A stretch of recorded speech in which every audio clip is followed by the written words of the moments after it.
The Getaway is 21 years old, which means it's old enough to drink and gamble in the USA, and I haven't played it since I was a young 13-year-old boy. I have very fond memories of this game. It was one of the games I begged my parents for Christmas, and I remember spending the first month or two just trying to figure out exactly what it was I needed to do. This was long before I could just find a YouTube video or jump on GameFAQs for a walkthrough. I had no idea how to do anything in this game. I spent a good 2 weeks on the first mission trying to figure out what it was the game wanted from me, and even during this playthrough I ended up doing the same thing again. But I'm getting ahead of myself. For those that don't know, The Getaway is a realistic GTA clone set in London. Kinda like if GTA London got the 3D treatment that GTA 3 got, and it was directed by Guy Ritchie back in the early 2000s. If that sounds like your cup of tea, then get the kettle on, make yourself a nice cuppa as we look back at this absolute classic of a PS2 game 21 years later. Before we begin, I played this on A4SX2 on Xbox Series S, and whilst the gameplay itself runs really smooth at 1080p 30 FPS, the cutscenes do chug along at 45 to 50 frames per second, and it does take away from the wonderful voice acting and the story itself. I tried it on my PC using PCSX2, and while it does play much better, it still chugs along a bit. If anyone has an Xbox Series X and A4SX installed, let me know if it's any better on that console in the comments down below.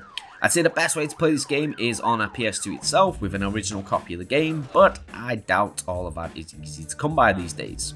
So let's get into it, and The Getaway was released on the 11th of December 2002 here in the UK, 1 year after Grand Theft Auto 3. It is often touted as a GTA clone, but it was in development long before GTA 3's release, and it was supposed to launch with the PS2, but it was delayed for 27 months because the developers had difficulty recreating large areas of London in high resolution. In fact, the game itself began life on the PlayStation 1, but it was delayed and upgraded to a PlayStation 2 game when the scope and the ambition of the game far exceeded the PlayStation 1's capabilities. So let's start with the graphics, as they're the main reason for the delay, and London looks fantastic, especially considering the time in which the game came out.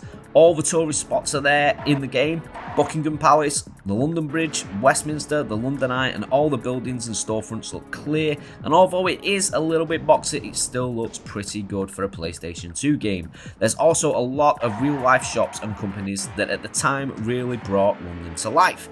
For example, you can roll down any London street and spot a Cafe Nero, Jessop's, HMV, remember those, William Hill, and even Carphone Warehouse. Even the trucks and vans have real companies on the side of them. There did used to be a lot of BT vans in the game until BT complained because one of their vans was used in criminal activities in a mission. Another thing that set this game apart from Grand Theft Auto was the licensed cars. There's such a wide range of manufacturers and models here, and it really does add to the realism of the game. We've got the Citroen Saxo, a Peugeot 306, Lexus, Alfa Romeos, Nissan Micros, transit vans, MG convertibles, and even later on in the game there's a few special cars like the TVR and the Lotus Elise, which you get to drive during the missions. The only thing missing to add a real London feel to it would be a Mini Cooper, but I'm guessing the Italian job had the licenses on that. They've even got all the buses, black cabs, and the Royal Mail vans spot on. It really is a snapshot of London in the late 90s. It's just a shame that there's no in-game map or any way to figure out where you are. Which brings me to the gameplay. This game has zero tutorial and absolutely zero hand-holding too. I remember when I first got this game, it took me around 2 to 3 weeks of trial and error just to figure out where the first mission wanted me to go. I said at the start, The Getaway is considered a GTA clone, but it's more of a linear story based in a huge open world. You're not going from person to person collecting missions, and there's no choice in which order you do the missions. The Getaway was in development long before GTA 3, and it shows. The only free roam available is on the few time limit free missions, or when you finish the game, after which there's nothing to do other than drive around London stealing fancy cars and seeing the sights, which is fun for about an hour or so. And don't get me started on those time limit missions. You see, The Getaway was made as a cinematic experience by the fine gentlemen at Sony Computer Entertainment London. So that means there is no HUD, no heads up display. That also means there's zero indication of how much time you have left to complete your mission. The only way you're going to know that you are running out of time is by the music, which is fantastic in this game, but the time limit music is rather annoying. It's a little bell that goes off, and once that starts hitting, you just enter like a nervous panic mode, especially when you're at the end of a very, very long drive to the next mission, and you're just trying to figure out which door or which alleyway is going to trigger the next part of the game, and then the timer runs out just as you hit the right spot. There's no checkpoints, it brings you back to the beginning of the game, and it is very, very annoying to have to do all those drives again, especially if it's one of those missions where the police and the yardies and all the other gangs are just hammering you down and you've been driving for about 10-15 minutes, but it feels like an hour. It also doesn't help that there is no on-screen map that tells you where to go, no GPS or anything like that.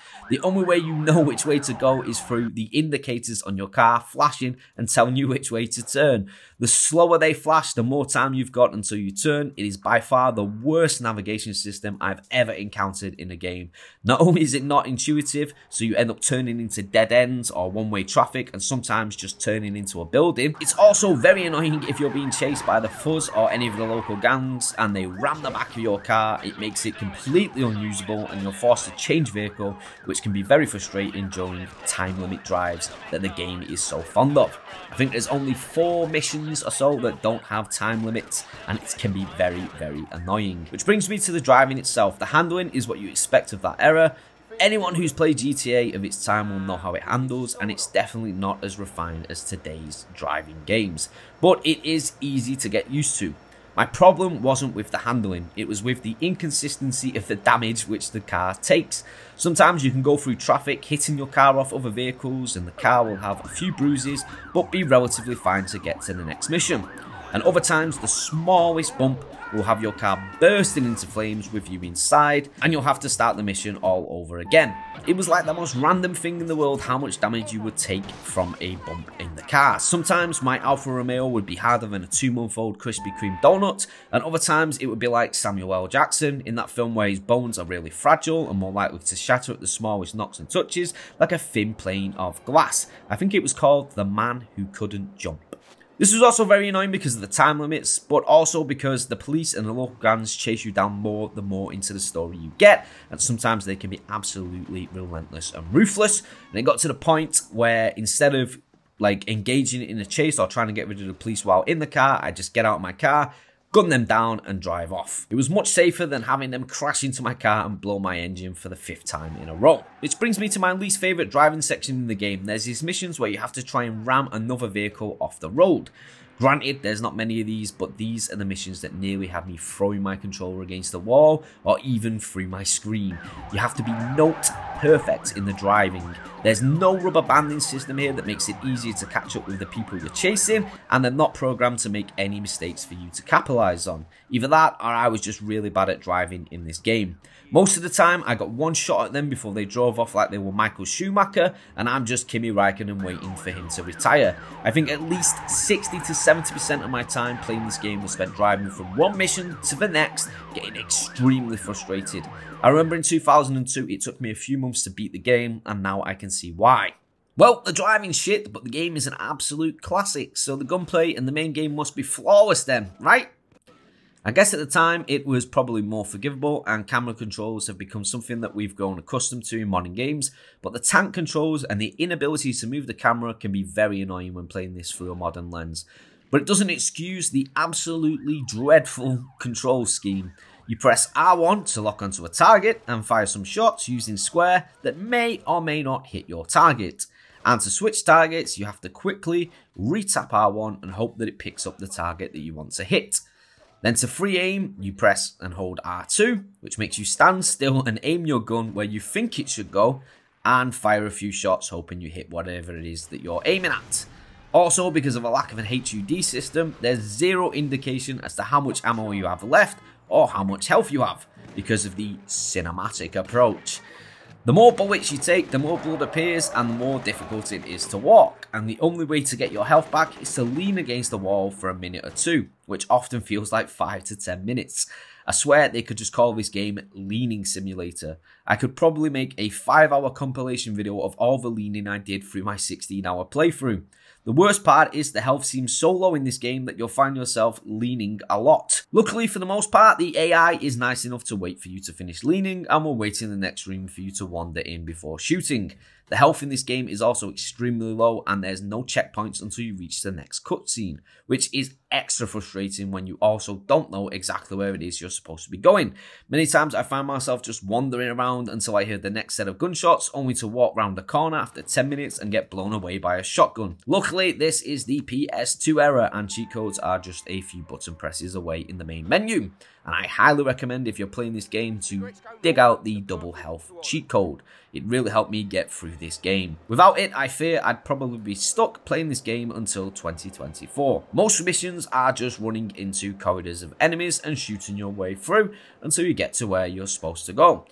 Those missions are very simple, and my only gripe with them is that there is a lack of a checkpoint system. If you die, you're lumped right back at the start of the mission to do everything again until you hit a cutscene. These aren't very long missions though, and the only real time it really frustrated me was during one mission where you had to go all Catherine Zeta-Jones and dodge lasers in a 4-story mansion, which often resulted in my partner getting killed whilst I was trying to use the few movement mechanics this game has not to trigger the tanker of poisonous gas this guy had just lying around his house. But other than that, the rest of those missions were a lot of fun. It was the stealth missions that were the most annoying, mainly because this game has no stealth mechanics, no radar, and the AI seems to have eyes in the back of its head for the most part. You can't even crouch down in this game. For the first stealth mission, I didn't even know you could choke guys out. I spent my first few attempts slapping them with my pistol and hoping they would go down. These sections are thankfully quite short, but also without any checkpoint system, they can get very annoying.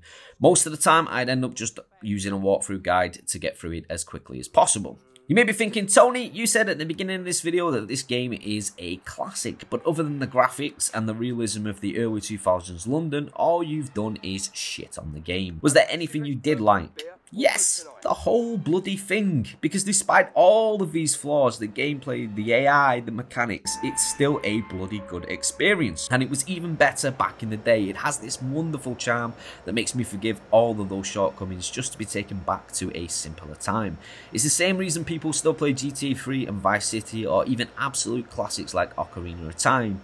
Games which by today's standard have many flaws, but the nostalgia helps us overlook them. So let's take a look at everything I did like about The Getaway. The story is excellent, hot on the trails of Guy Ritchie classics like Lock, Stock and Two Smoking Barrels and Snatch. The Getaway is basically an interactive London gangster film with all the beautifully written characters with fantastic names like Mark Hammond, Charlie Jolson, DC Carter, Eyebrows, Crazy Jake and Harry. In the first half of the game, you take control of Mark Hammond, a retired London gangster who's just got out of the nick and starting a new life with his son and his wife, Susie.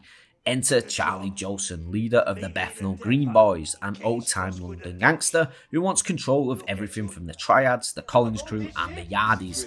He sends some of his thugs over to kidnap Mark Hammond's son and in the process accidentally kills his wife, Susie. He then uses the boy to blackmail Mark Hammond to run various errands for him and go on a bunch of suicide missions around town, all in the hopes of disrupting the competition into a big meeting on a boat so he can blow it up. There's also a lot of stuff in between, and I could probably do a whole video on how brilliant it all is, but it is a fantastic roller coaster of a journey with some of the best voice acting I've ever seen in gaming.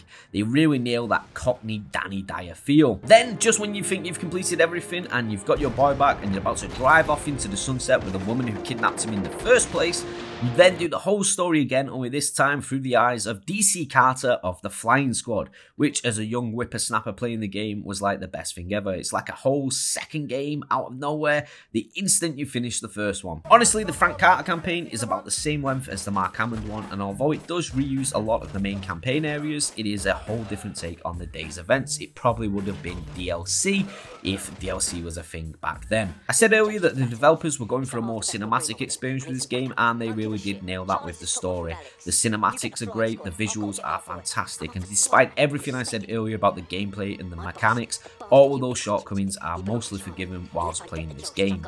mostly. And you can really see the vision they have for this game in some of the missions. They have you sneaking into a police station to kill a crooked cop, dressed as a telecommunications engineer, breaking someone out of a prison transfer van, and defending a fellow police officer in a hospital bed after racing to his side to save him. Those are just a few of the scenarios that make this game a really enjoyable experience, all of which I can imagine how great these levels would be if they had modern technology and modern gameplay mechanics in them. I'm not suggesting that they remake this game, although I'd happily welcome it, but we certainly do need a Getaway 3. And the soundtrack is also fantastically suited to the game. It always seems to fit the scenario you're playing, and when the different gangs roll up on you, they all have their own unique sound that doesn't seem to get in the way of any of the action. Again, another example of this cinematic experience being achieved. The Getaway is a work of art. It perfectly represents the moment in time it was created, right on the cusp of video gaming becoming what we know it to be today. And sure, it is missing a lot of modern mechanics and gameplay elements we've seen for many years since, but you can see the exact vision they had for this game and can't help but wonder, what if? If they made this game today, how much better it would be. I had a lot of fun taking this trip down memory lane and still thoroughly enjoyed the game despite all the complaining I've done in this video. For a nostalgia rating, I'd give this game a 9 out of 10. Graphics, I'm also going to give this a 9 out of 10. London looks great and all the cars and buildings have a great level of detail that still holds up to this day. It really did show the power of the PlayStation 2 at the time and looks considerably better than any other PlayStation 2 game. Gameplay, we're going with a 5 out of 10. The aiming is terrible, the driving is subpar, and the time limits and lack of checkpoints is beyond frustrating. And finally, the story, for me, that gets a 10 out of 10. I was a big fan of the Guy Ritchie films growing up, and this game knocks it out of the park. The acting is supreme, and the story is just as ludicrous as any of those films. The only thing that it is missing is a dash of humour. That's it for this video, and if you're still watching, then thank you very much for taking this journey with me. I really do appreciate it. If you're new here, consider subscribing to the channel. Hit that like button if you did enjoy this video, or even if you enjoyed the Getaway when it came out. Let me know down in the comments your memories and your experiences of playing the Getaway on the PlayStation 2. And as always, don't do anything I wouldn't do.